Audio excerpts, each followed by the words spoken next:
Alex, you talked before a bit about Richie always wanted to be an organ donor and driving that conversation. Do you have any idea where that came from?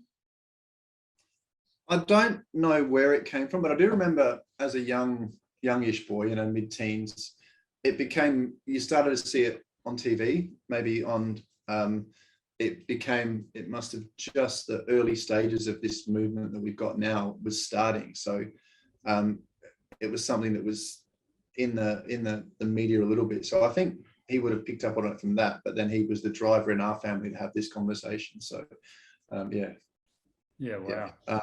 He was but yeah, I'm not sure where, what, why, or how he thought to bring that into our world. But I do remember seeing it on the news maybe, and that might be what drove the conversation. That might be what planted the idea of the conversation. But he was the one that said, no, we all need to do this. And yeah.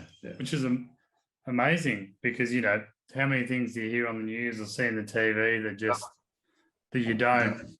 You think, that'd be great, but you don't take it any further. So for him to especially at that time, that's going back a long time. We're talking 12, 13 years now. Yeah, it was wild. Yeah, and it's not an easy conversation to have. Do you remember when he first brought it up being a bit like, why are we talking about that?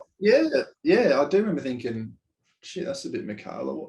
What? Like, he goes, well, it's inevitable.